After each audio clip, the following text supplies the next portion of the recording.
Hello everyone, I am doctor Rekha Prajapat. आज के इस लेक्चर में हम बात करेंगे नेटवर्क थ्योरम्स के बारे में, जाल प्रमेय। यूजुअली अभी तक हमने बात की थी किरचॉफ के करंट लॉ की और किरचॉफ के वोल्टेज लॉ की। मतलब किरचॉफ के धारा और वोल्टता नियमों के द्वारा हम किसी भी परिपथ में उसकी शाखा में प्रवाहित होने वाली धारा के मान और साथ ही उस जाल की संधियों पर वोल्टता के मान को ज्ञात करते थे। बट यूजुअली क्या होता है कि जब हम KCL और KVL को हम जब किसी कॉम्प्लेक्स नेटवर्क के एनालिसिस के लिए यूज में लेते हैं तो ये थोड़ा डिफिकल्ट हो जाता है। सो यूजुअली जब हमें किन्हीं कॉम्प्लेक्स नेटवर्क्स के लिए हमें उनका एनालिसिस करना हो या उनका विश्लेषण करना हो या उनमें फ्लो होने वाली करंट और वोल्टेज डिफरेंस हमें फाइंड आउट करना हो तो हम नेटवर्क थ्योरम्स को यूज में लेते हैं। इन जाल प्रमेयों की सहायता से ऐसे जटिल जालों का विश्लेषण अत्यंत सरल हो जाता है। यूजुअली अब हम बात करेंगे नेटवर्क थ्योरम्स के बारे में, जाल प्रमेय के बारे में, जिसमें हम बहुत वेरियस टाइप की थ्योरम्स के बारे में बात करेंगे, like reciprocity theorem, Thevenin theorem, Norton theorem, maximum power theorem, superposition theorem, compensation theorem और मिलन थ्योरम। आज के इस लेक्चर में हम बात कर रहे हैं रेसिप्रोसिटी थ्योरम, जिसे हिंदी में कहा जाता है पारस्परिकता प्रमेय। नाम से ही समझ में आ रहा है रेसिप्रोसिटी थ्योरम। देखिए, सबसे पहले हम इसके स्टेटमेंट की बात करते हैं। इसके स्टेटमेंट में यह कहा जाता है कि किसी भी द्विपार्श्विक रैखिक जाल में, जिसमें दो या दो से ज्यादा, अगर हम लूप की बात कर रहे हैं तो, कि यदि किसी भी द्विपार्श्विक रैखिक जाल में यदि एक पार्श्व में स्थित वोल्टता स्रोत E है और उसके कारण दूसरे पार्श्व में धारा I उत्पन्न हो रही है, और अगर हम इन दोनों को इंटरचेंज कर देते हैं, कहने का मीनिंग ये है कि पहले पार्श्व में हम अमीटर लगा दें और दूसरे पार्श्व में वोल्टेज सोर्स लगा दें, तो उससे I की वैल्यू में कोई चेंजेस नहीं आता है। देखिए, इस सर्किट डायग्राम से आपको इसका स्टेटमेंट अच्छे से क्लियर हो जाएगा। यहाँ पे हम एक नेटवर्क देख रहे हैं। ये क्या है? हमारा एक जाल है। ये हमारा एक सर्किट डायग्राम है।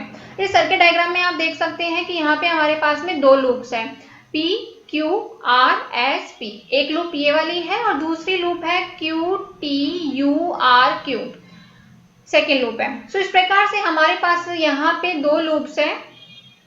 इन दो लूप्स में हमने देखा है यहाँ पे इम्पीडेंसेस कनेक्टेड है, प्रतिबाधा Z1, Z2 और Z3 यहाँ पे कनेक्टेड है।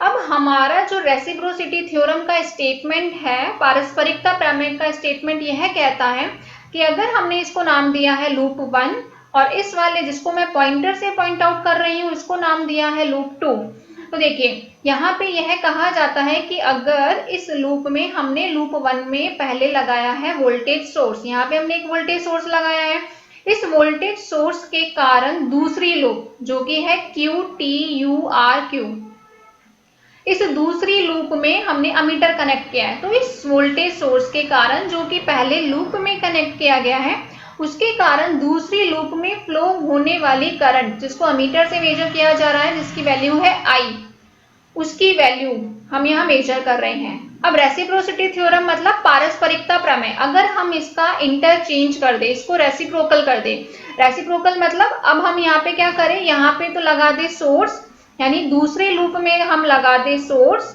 और पहले लूप में यहाँ लगा दे अमीटर, तो उस केस में भी जो हमें अमीटर के द्वारा I की वैल्यू मिलेगी वो सेम रहेगी। रेसिप्रोसिटी थ्योरम का स्टेटमेंट यह कहता है कि यदि किसी रैखिक जाल में किसी एक लूप में वोल्टेज सोर्स लगा के उसके कारण किसी दूसरे लूप में जनरेट होने वाली करंट I या अमीटर के द्वारा मेजर की जाने वाली करंट I को अगर इंटरचेंज कर दिया जाए, और इंटरचेंज किस प्रकार से करा जाए कि अब हम क्या करें, पहले वाले लूप में अमीटर लगा दे और दूसरी वाली लूप में वोल्टेज सोर्स लगा दे, तो ऐसा इंटरचेंज करने पर भी, ऐसा रिवर्स प्रोसेस करने पे भी, जिसमें हम अमीटर को फर्स्ट लूप में लगा रहे हैं और वोल्टेज सोर्स को सेकेंड लूप में अटैच कर रहे हैं, उस केस में भी जो अमीटर से करंट I मिलेगी वो वही होगी जो हमें पहले वाले केस में मिल रही थी। ये है हमारा रेसिप्रोसिटी थ्योरम का स्टेटमेंट।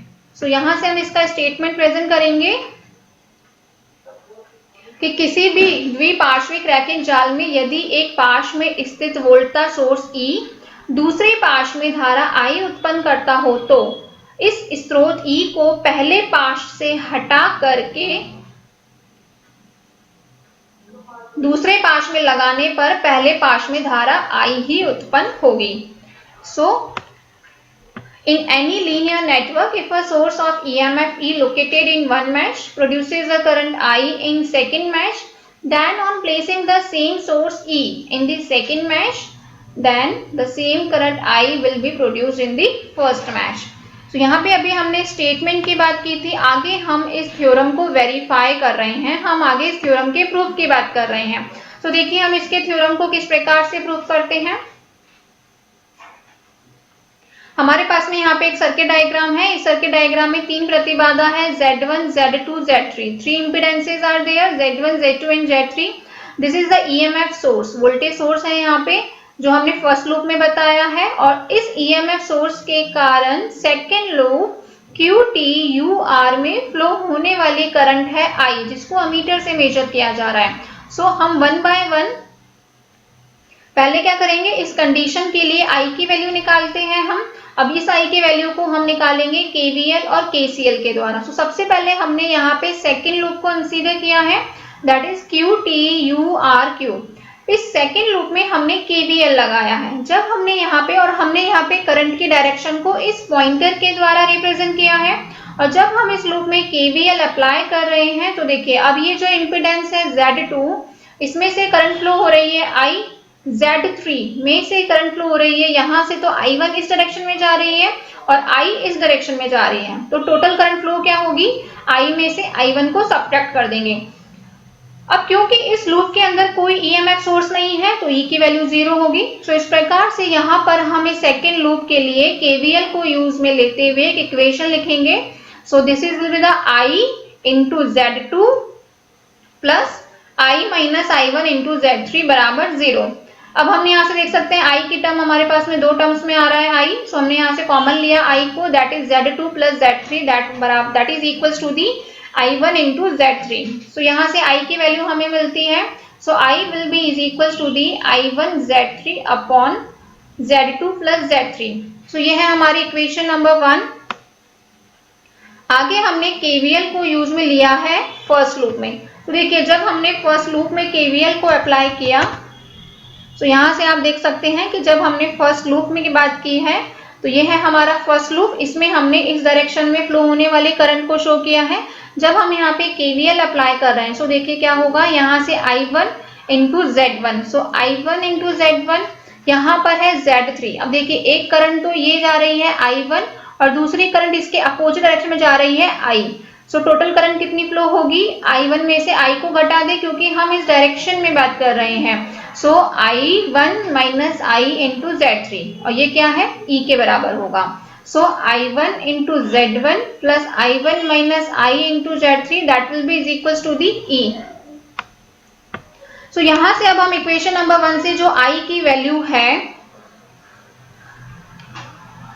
वो हम यूज करेंगे। तो देखिए सबसे पहले तो हमने यहाँ से I1 को कॉमन लिया, सो I1 into Z1 plus Z3 minus I into Z3 बराबर E। यहाँ पे जो I वाली टर्म है वहां से हमने इक्वेशन नंबर 1 से उसकी वैल्यू को यहाँ पे पुट किया। सो उस केस में हमारे पास में एक इक्वेशन आती है I1 into Z1 plus Z3 minus I1 Z3 square upon Z2 plus Z3, that is equals to the E। हमने यहाँ पे इसको LCM लेकर के सॉल्व किया, सॉल्व करके इस प्रोडक्ट को हमने ओपन किया।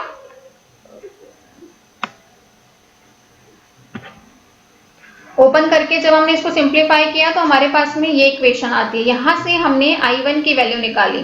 सो I1 की वैल्यू क्या आई, E into Z2 plus Z3 upon Z1 Z2 plus Z2 Z3 plus Z3 Z1। देखिए हमारा जो टारगेट है वो टारगेट ये है कि हमें यहाँ पे इस I की वैल्यू को निकालना है। सो देखिए सबसे पहले तो हमने इस लूप में KVL को अप्लाई किया, तो यहाँ से I की वैल्यू निकाली, फिर इस लूप में KVL को अप्लाई किया। अब देखो हम यहाँ देख सकते हैं कि I की वैल्यू निकालने के लिए हमें यहाँ पे I1 की वैल्यू को पुट करना पड़ेगा। अब इस I1 की वैल्यू को हमने कहाँ से निकाला, यहाँ पे हमने फर्स्ट लूप में KVL अप्लाई किया। तो देखिए जब हमने KVL अप्लाई किया तो हमारे पास यहाँ पे I1 की वैल्यू आ गई, और इस I1 की वैल्यू को अब हम क्या करेंगे, ये जो इक्वेशन नंबर 1 है यहाँ पे पुट कर देंगे ताकि हमें I की वैल्यू मिल जाएगी। सो हमने यही किया, यहाँ से हमारे पास में जो इक्वेशन आई है उसको हमने इक्वेशन नंबर 1 में पुट किया, तो हमारे पास में आई की वैल्यू आती है। जब हमने इसको सिंप्लीफाई किया तो आई की वैल्यू हमें मिलती है EZ3 upon Z1 Z2 plus Z2 Z3 plus Z3 Z1। यहाँ हम इसको रीअरेंज करके E अपॉन आई का रेशियो भी कर सकते हैं, क्योंकि हमने यहाँ पे जो सोर्स लगा रहे हैं वो कांस्टेंट EMF का है। तो दूसरे शब्दों में हम ये भी कह सकते हैं कि E अपॉन आई की वैल्यू कांस्टेंट रहती है। सो ये तो अभी हमने फर्स्ट केस के लिए रिप्रेजेंट किया है कि जब हमने फर्स्ट लूप में सोर्स लगाया है और सेकेंड लूप में हम करंट मेजर कर रहे हैं। अब हम इसका उल्टा प्रोसेस करते हैं, रेसिप्रोकल कर रहे हैं हम इसका। तो जब हमने इसका रेसिप्रोकल किया, जिसमें हमने फर्स्ट लूप में तो अब यहाँ पर हमने अमीटर को लगाया है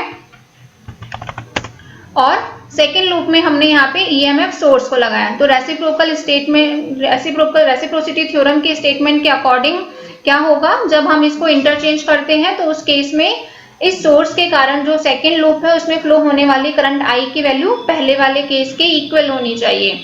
सो अगेन अब हम यहाँ पे KVL यूज में लेंगे। तो सबसे पहले हमने पहले लूप या जैसा ABCDA उसमें हमने KVL अप्लाई किया। सो देखिए अब हम यहाँ पे देखिए पहले के केस में करंट की डायरेक्शन थी ऐसी थी, क्योंकि हमने यहाँ पे EMF सोर्स लगाया था। तो यहाँ पे हम प्लस टर्मिनल लेकर चल रहे थे, यहाँ पे माइनस टर्मिनल था।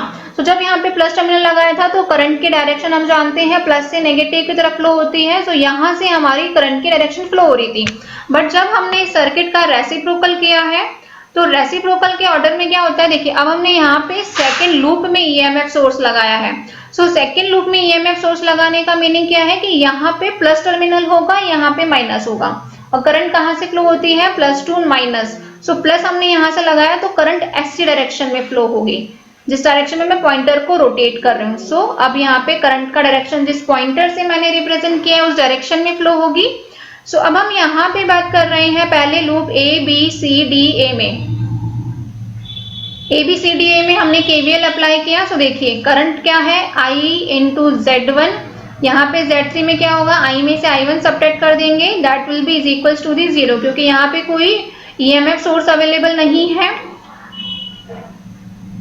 यहाँ से हमने कॉमन लिया I के टर्म्स को। So I into Z1 plus Z3 minus I1 into Z3 that will be is equals to the 0। So यहाँ से हमने I की वैल्यू निकाली, I की वैल्यू आ गई हमारे पास में। अब हमें यहाँ से ये जो I की वैल्यू है और जो पहले वाले केस में हमें I की वैल्यू मिली थी ये वाली, इस I की वैल्यू के इक्वल आनी चाहिए इस वाले के। सो देखिए अगेन हम क्या करेंगे, यहाँ पे I के फॉर्मूले में I1 की वैल्यू हमें मिल रही है। सो इस I1 की वैल्यू को पुट करेंगे हम, और ये I1 की वैल्यू हमें कहाँ से मिलेगी, सेकेंड लूप के लिए। सो यहाँ पे अब हमने क्या किया, सेकेंड लूप में KVL अप्लाई किया। और सेकेंड लूप क्या है, BEFCB। सो इसमें जब हमने KVL अप्लाई किया तो क्या होगा, अब इस सेकेंड लूप में करंट फ्लो हो रही है I1। सो यहाँ से हम देखते हैं जिस डायरेक्शन में मेरा पॉइंटर चल रहा है, I1 इंटू Z2, Z3 में से फ्लो होने वाली करंट क्या होगी, I1 minus I। So Z3 में से फ्लो होने वाली करंट है I1 minus I plus I1 into Z2 that will be is equals to the E। अब हमने क्या किया, इक्वेशन नंबर 5 से I की वैल्यू को हमने इक्वेशन नंबर 6 में रखा। तो यहाँ से हमने I की वैल्यू को इक्वेशन नंबर 6 में रिप्लेस किया और I1 के टर्म को हमने कॉमन किया। तो जब हमने इस टाइप से लिखा तो हमारे पास में इक्वेशन आती है I1 into Z2 plus Z3 minus Z3 square upon Z1 plus Z3 that is equal to the capital E। हमने इसको एलसीएम लेकर के सॉल्व किया तो हमारे पास में I1 की वैल्यू आ गई इक्वेशन नंबर 7 से। अब हमारे को क्या चाहिए था, I चाहिए था। तो I के अंदर इस वाली इक्वेशन में जब हम I1 की वैल्यू पुट करेंगे इक्वेशन नंबर 5 में, तो देखिए हमारे पास में एक फाइनल एक्सप्रेशन आता है that is the E into Z3 upon Z1 Z2 plus Z2 Z3 plus Z3 into Z1। तो देखिए यही इक्वेशन हमें कब मिली थी, जब हमने पहले लूप में EMF सोर्स लगाया था और सेकेंड लूप में हमने अमीटर लगाया था। उस केस में भी हमें EZ3 upon Z1 Z2 plus Z2 Z3 plus Z3 Z1 मिला है, और यही कंडीशन हमें मिली है जब हमने उनको रेसिप्रोकल कर दिया। सो इस प्रकार से इक्वेशन नंबर 4 और इक्वेशन नंबर 8 से यह क्लियर होता है कि जब हम किसी नेटवर्क के लूप्स में हम सोर्स और अमीटर को चेंज करते हैं तो उससे करंट फ्लो होने वाली करंट की वैल्यू में कोई चेंजेस नहीं आते हैं। आगे हम बात कर रहे हैं some facts regarding to the reciprocity theorem की पारस्परिकता प्रमेय के लिए क्या तथ्य दिए जाते हैं। सबसे पहला तो ये है कि इस प्रमेय के वैध होने के लिए परिपथ में केवल एक ही स्वतंत्र ऊर्जा स्रोत होना चाहिए। इस थ्योरम की एप्लीकेबिलिटी केवल तभी है जब हमारे सर्किट में केवल और केवल एक एनर्जी सोर्स हो। सेकंड ये है कि जब परिपथ आश्रित स्रोत से निर्मित होता है तो यह प्रमेय वैध नहीं होती है। वही बात है कि जब दो या दो से ज्यादा एनर्जी सोर्सेज अवेलेबल होते हैं तो ये थ्योरम एप्लीकेबल नहीं होती है। आगे हम इस थ्योरम को एक एग्जाम्पल के द्वारा हम एक्सप्लेन करेंगे, क्योंकि एग्जाम में आपके न्यूमेरिकल्स पूछे जाते हैं। तो देखिए आगे हमारे पास में एक प्रैक्टिकल प्रॉब्लम है जिसमें हम देख रहे हैं कि verify the reciprocity theorem using the giving circuit. आपको एक सर्किट डायग्राम दिया गया है और इस सर्किट डायग्राम के लिए आपको रेसिप्रोसिटी थ्योरम को वेरीफाई करना है। पारस्परिकता प्रमेय आपको इस सर्किट के लिए सिद्ध करनी है। तो देखिए हमारे पास में एक नेटवर्क है that is A B C D E F A. इस सर्किट में हमारे पास में दो लूप है। पहली लूप है ए बी ई एफ ए और दूसरी लूप है B C D E B. अब देखिए रेसिप्रोसिटी थ्योरम के अकॉर्डिंग सबसे पहले हमने इस केस के लिए जो अभी हमारे पास में सर्किट डायग्राम दे रखा है, हमारे पास में यहाँ पे रेजिस्टेंसेस की वैल्यू दे रखी है और इस केस के लिए देखिए आप ये क्लियर कर लीजिए यहाँ पे, क्योंकि अभी देखिए दो केसेस की हमने बात की थी, कब तो हम रेजिस्टेंस टर्म यूज में लेते हैं और कब हम इम्पीडेंस टर्म यूज में लेते हैं, कि कब हम प्रतिरोध की बात करते हैं और कब प्रतिबाधा की बात की जाती है। जब सर्किट में डीसी सोर्स अवेलेबल होता है तो उस केस में हम रेजिस्टेंस की बात करते हैं, और अगर सर्किट में एसी सोर्स अवेलेबल होता है या सर्किट में एसी सोर्स लगा होता है तो उस केस में हम इम्पीडेंस की बात करते हैं। अब क्योंकि यहाँ पे सर्किट के अंदर क्या लगा हुआ है, डीसी सोर्स, जिसकी वैल्यू है 12 वोल्ट, और इस डीसी सोर्स के कारण हम यहाँ पे क्या बात कर रहे हैं, रेजिस्टेंसेस की। इस रेसिप्रोसिटी थ्योरम के लिए अब हमें यहाँ पे क्या निकालना है, I2 की वैल्यू निकालनी है। वही हम स्टेप फॉलो करेंगे, वन बाय वन हम KVL अप्लाई करेंगे। तो सबसे पहले हमने यहाँ पे A B E F A loop में हमने KVL को अप्लाई किया है। KVL देखिए अब यहाँ पे प्लस है, यहाँ पे माइनस है, तो करंट की डायरेक्शन हमेशा प्लस टर्मिनल से नेगेटिव टर्मिनल की तरफ फ्लो होती है। करंट फ्लो होगी इस टाइप से, और फर्स्ट लूप में फ्लो होने वाले करंट को रिप्रेजेंट किया गया है I1 से। देखिए अब हम यहाँ पे इस केस के लिए KVL अप्लाई करते हैं। This will be the 6 into the I1 30 ओम। इसमें से करंट कितनी फ्लो हो रही है, I1 तो इधर जा रही है और I2 इसमें से रिवर्स डायरेक्शन में जा रही है। बच्चे भी करंट कितनी फ्लो हुई, I1 माइनस I2, तो 6I1 plus 30 into I1 minus I2, और EMF सोर्स कितना है, that is equals to the 12 volt. इसको जब हमने ओपन किया तो हमारे पास में एक इक्वेशन नंबर 1 आती है, that is 36I1 minus 30I2 that is equals to the 12। आगे हमने दूसरी लूप की बात की है, दैट इज BCDEB। इस लूप में हमने अगेन KVL को अप्लाई किया। अब देखिए यहाँ पे हमारे पास में कोई सोर्स नहीं है, हम यहाँ पे क्या लगा रहे हैं, KVL, और करंट की डायरेक्शन हमने इस पॉइंटर से बता रहे हैं। यहाँ पे KVL लगाएंगे तो 10I2 प्लस 30। अब यहाँ 30 देखो जो अमीटर है ये हमें करंट ही तो फ्लो करके बता रहा है, so that is the I2।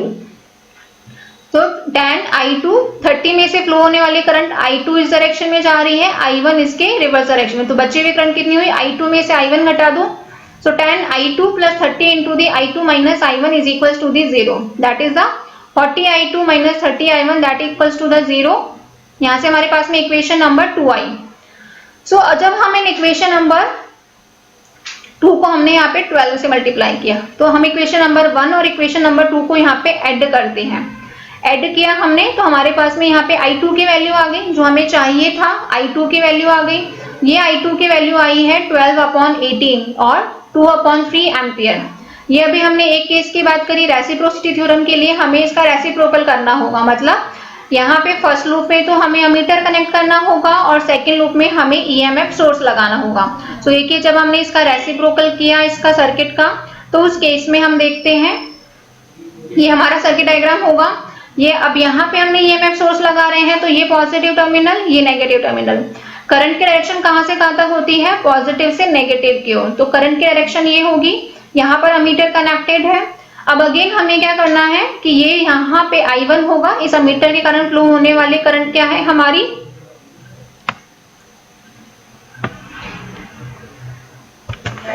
इस प्रकार से हम यहाँ देख रहे हैं कि अगर हमने यहाँ पे कंसिडर किया है कि इसको ऑर्डर को चेंज करने पे इसमें फ्लो होने वाली करंट I1 है, तो हमें रेसिप्रोसिटी थ्योरम के लिए क्या वेरीफाई करना होगा कि यहाँ पे जो अमीटर में करंट हम देख रहे हैं I1 वो बराबर होगी यहाँ पर जब हमने यहाँ पे अमीटर लगाया था उसके वैल्यू I2 के बराबर होगी। यहाँ पे ये हमने लगाया तो हमने यहाँ पे I2 देखा है। सो अब हमने यहाँ पे क्या किया, इसके लिए EFIJ में सबसे पहले KVL लगाया। KVL को उसी डायरेक्शन में लगाएंगे जिस डायरेक्शन में करंट फ्लो हो रही है। सो 6I1 प्लस 30 में से करंट कितनी फ्लो हो रही है, I1 तो इधर जा रही है और I2 रिवर्स डायरेक्शन, बचे हुए करंट क्या फ्लो है, I1 माइनस I2। तो 6I1 plus 30 into I1 minus I2 that is equals to the 0। तो क्या आ गया, 36I1 माइनस 30I2 बराबर 0। इसी प्रकार से दूसरी लूप में हमने देखा, दूसरी लूप में हमने लगाया KVL, तो उस केस में tan I2 plus 30 into I2 minus I1 that is equals to the 12 volt. हमने यहाँ से इसको रीअरेंज किया तो यहाँ से हमारे पास में I2 की वैल्यू आती है 36 इंटू I1 अपॉन 30। तो यहाँ से जब हमने इस I2 की वैल्यू को इक्वेशन नंबर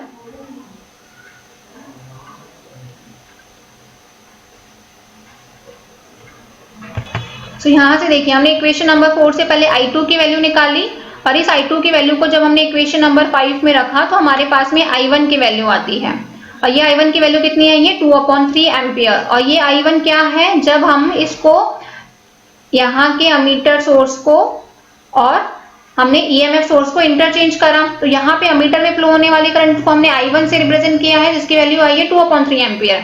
और यहाँ पे इस केस में अमीटर को के द्वारा मेजर की जाने वाली करंट क्या आती है, I2, और उसकी वैल्यू कितनी आई है 2/3 एम्पियर। तो हमने देखा कि जब हमने इन दो लूप्स में EMF सोर्स और अमीटर को इंटरचेंज किया तो उसके कारण अमीटर में फ्लो होने वाली करंट I की वैल्यू हमें सेम मिलती है। तो इस प्रकार से यहाँ पे रेसिप्रोसिटी थ्योरम इस सर्किट के लिए वेरीफाई की जाती है। Thank you so much.